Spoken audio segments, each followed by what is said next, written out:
친절한 선주 씨는 이제 대단원의 막바지를 향해 돌진하고 있습니다. 30년 넘게 이어져 온 비밀들이 하나씩 밝혀지면서 모든 등장인물들의 인생이 뒤흔들리고 있죠. 동거남의 충격적인 죽음으로 시작된 진실의 물결은 이제 돌이킬 수 없는 강물이 되어 모든 것을 쓸어내리고 있습니다. 드디어 진중배가 칼을 빼들었습니다. 순애와 상아에게 날린 냉정한 한마디, 이혼 서류에 사인해. 넌 짐 싸서 나가라. 가식과 위선의 가면이 모두 벗겨지며 친절한 선주 씨는 이제 본격적인 심판의 국면으로 들어섭니다. 선주가 진중배의 친딸이라는 사실이 드러나는 순간은 과연 언제일까요? 그리고 상아와 순애는 끝까지 도망칠 수 있을까요? 지금부터 113화를 하나하나 예상해 보겠습니다. 112화는 충격적인 죽음으로 시작되었습니다.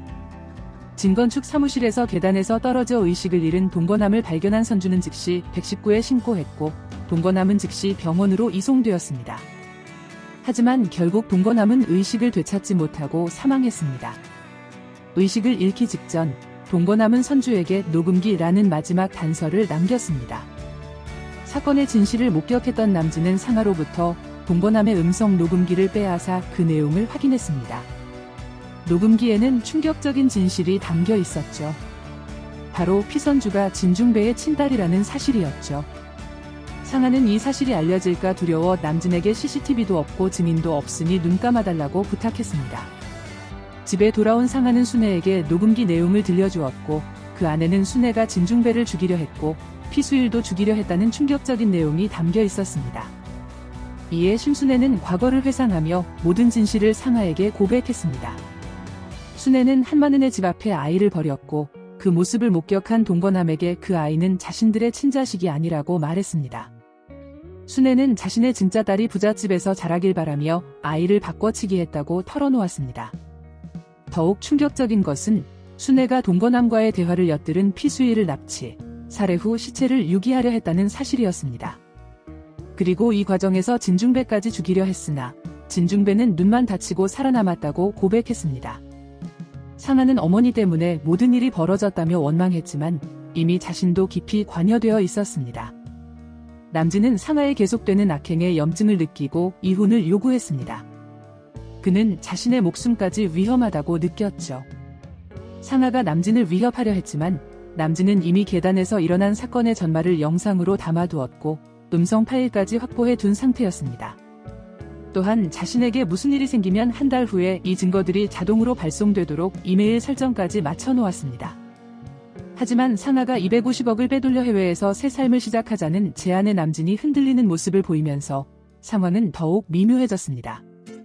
사무실에서 김소우는 선주에게 아무 피해가 없을 것이라며 안심시켰습니다. 경찰 조사 후 소우와 선주는 한마는을 찾아가 동거남에 대해 물었고 한마는은 동거남이 순애와 함께 살았다고 알려주었습니다. 소우는 또한 부모님을 찾아가 동거남에 대해 알아보려 했지만 부모님이 기억을 잃어 큰 도움을 얻지 못했습니다. 집으로 다시 돌아온 소우와 선주는 선주가 갓난아이였을 때 집 앞에 두고 간 여자가 심순애임을 확신하게 되었습니다. 한편 장 실장은 목표 없이 방황하는 진추아에게 단역이라도 해보며 긍정적으로 살라고 조언했어요. 정태상은 진주가 회사에 없자 흥미를 잃었다며 그녀의 부모님과 만나고 싶다고 했습니다. 정태상은 진주의 아들과 식사하겠다고 하며 본격적인 애인 행세를 시작했습니다. 오혜라는 미주를 만나 솔직한 대화를 나눴고 미주는 혜란의 조언으로 성장할 수 있었다고 감사를 표했습니다. 혜란은 시금을 전폐한 정우상의 상태를 걱정하며 은퇴까지 고려하는 아들과 만나달라고 부탁했고 과거에 모질게 굴었던 것을 사과했습니다. 미주도 남은 감정에 흔들리는 모습을 보였습니다. 경찰 조사를 받게 된 상아는 동거남이 자신의 가족을 괴롭히던 사람이라고 거짓말하며 그가 술에 취해 발을 헛디뎠을 것이라고 주장했습니다. 또한 목격자인 선주도 조사해봐야 한다며 의혹을 다른 곳으로 돌리려 했습니다. 마지막으로 선주가 상아를 찾아가 자신의 친아버지가 누구인지 알고 있을 것이라며 사건의 내막을 물었고 이 질문으로 112화가 마무리되었습니다. 113화는 병원에서 퇴원한 진중배가 자신의 집 거실에 가족들을 모두 모아놓은 장면으로 시작됩니다. 거실에는 심순애와 진상아 그리고 몇몇 가족들이 긴장된 표정으로 앉아 있었습니다. 진중배의 얼굴은 그 어느 때보다 차갑고 단호했습니다. 그는 잠시 숨을 고른 후 심순애를 향해 이혼 서류 보낼 테니 사인해라고 말했습니다. 이어서 상아에게 넌 당장 짐 싸서 나가라고 명령했습니다. 순애와 상아는 진중배의 갑작스러운 선언에 충격을 받았습니다. 순애는 떨리는 목소리로 왜 갑자기 이러세요라고 물었지만 진중배의 표정은 변함이 없었습니다.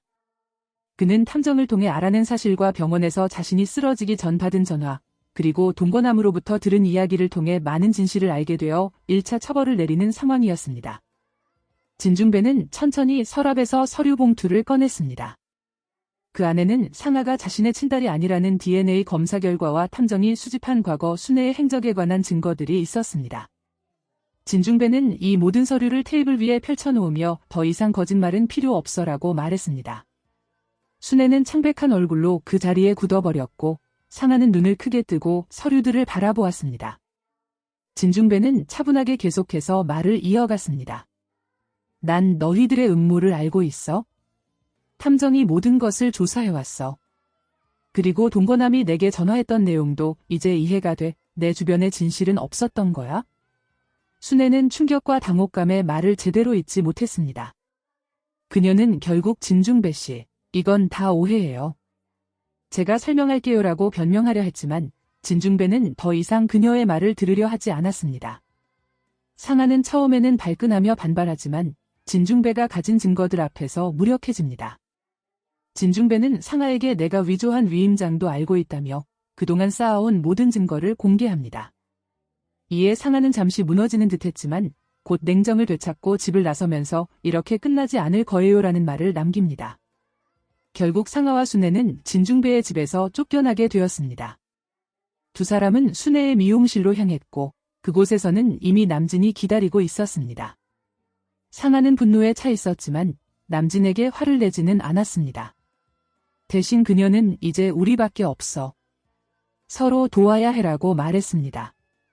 남진은 의아한 표정으로 무슨 일 있었어라고 물었고 상아는 모든 상황을 설명했습니다. 남진은 아직 진중배가 녹음기의 내용이나 동거남의 죽음에 관한 진실까지는 알지 못한다는 사실에 안도했습니다. 상아와 남진, 그리고 순애는 미용실의 작은 방에 모여 앉았습니다. 상아는 계속해서 진건축의 250억을 빼돌려 해외로 도주하자는 계획을 밀어붙였습니다. 친딸인 걸 몰라도 위임장까지 써줬는데 선주가 친딸인 걸 알아봐라고 분노했습니다. 그리고 그때까지 피선주가 친딸인 거 절대 알게 해선 안 되고 알더라도 우리가 떠나버린 후에 알아야 되라고 덧붙였습니다. 남진은 겉으로는 동의하는 척했지만 내심 다른 생각을 하고 있었습니다. 그는 이제 상아와 순애의 악행에 더 이상 가담하고 싶지 않았습니다. 특히 동거남의 죽음을 목격한 후로는 양심의 가책을 크게 느끼고 있었습니다. 하지만 아직은 때가 아니라고 생각하며 조용히 자신만의 계획을 세우기 시작했습니다. 한편 진주와 태상, 그리고 진주의 아들 동원은 식당에서 식사를 하고 있었습니다. 동원은 두 사람을 유심히 관찰하다가 갑자기 근데 둘이 뭐야? 사귀는 거 아니지? 라고 물었습니다. 진주는 당황해서 아니야? 남사친이라니까라고 부인했지만 태상의 얼굴에는 미소가 번졌습니다. 식사를 마치고 나와 주차장에서 태상은 진주에게 내가 정말 그냥 남사친으로만 보여라고 말합니다. 진주는 잠시 말을 잃었다가 작은 목소리로 그건 아니지만 아직은 이라고 대답했습니다. 태상은 이해한다는 듯 고개를 끄덕였고 두 사람 사이에는 묘한 긴장감이 흘렀습니다. 동원은 집으로 가는 차 안에서 어머니에게 태상 아저씨 좋은 사람 같아라고 말했습니다. 진주는 놀란 듯 아들을 바라보았고 진주의 눈에 잠시 눈물이 맺혔다가 사라졌습니다. 한편 미주는 정우상의 자택을 찾았습니다. 정우상은 이제 병원에서 퇴원하여 집에서 요양 중이었습니다. 미주가 도착했을 때 우상은 거실 소파에 앉아 있었고 그녀를 보자 희미하게 미소를 지었습니다. 미주는 조심스럽게 그에게 다가가 많이 좋아지셨어요라고 물었습니다. 우상은 고개를 끄덕이며 고마워. 내가 자주 찾아와줘서라고 말합니다. 미주는 쑥스러운 듯 웃으며 준비해온 도시락을 내밀었습니다. 그때 집문이 열리고 오혜란이 들어왔습니다. 그녀는 미주를 보자 잠시 굳어졌다가 천천히 다가왔습니다. 예상과 달리 오혜란은 미주에게 따뜻한 미소를 지으며 미주씨, 우리 남편 잘 부탁해요라고 말했습니다. 두 여자 사이에 오랫동안 쌓였던 벽이 조금씩 허물어지기 시작했습니다. 이제 장면은 다시 진중배의 집으로 돌아갑니다. 진중배는 혼자 서재에 앉아 깊은 생각에 잠겨 있었습니다. 그는 탐정으로부터 받은 보고서를 다시 한번 살펴보며 그동안 자신이 얼마나 많은 거짓말 속에서 살아왔는지 깨닫고 있었습니다. 그러나 아직 풀리지 않는 의문들이 많았습니다. 특히 나의 친딸은 어디에 있을지, 그리고 동거남의 죽음이 정말 사고였는지에 대한 의문이 계속해서 그를 괴롭혔습니다. 그때 초인종이 울렸고 진중배는 천천히 일어나 문을 열었습니다. 문 앞에는 선주가 서 있었습니다. 진중배는 잠시 말을 잃고 그녀를 바라보았습니다. 선주도 무언가 말하려다 망설였습니다.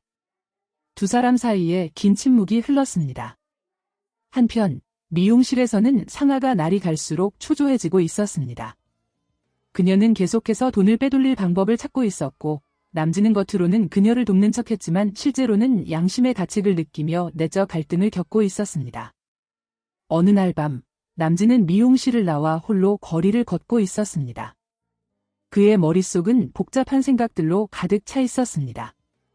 그는 동거남의 죽음, 상아의 악행, 그리고 자신이 지금까지 한 모든 선택들에 대해 깊이 고민하고 있었습니다. 마침내 그는 결심을 굳혔습니다. 이제 더 이상 이렇게 살 수 없어. 진실을 밝혀야 해. 그는 조심스럽게 자신의 휴대폰을 꺼내 선주에게 전화를 걸어서 내일 아침 진건축 사무실에서 만나. 할 말이 있어라고 말합니다. 다음 날 아침 선주는 진건축 사무실에서 남진을 기다리고 있었습니다.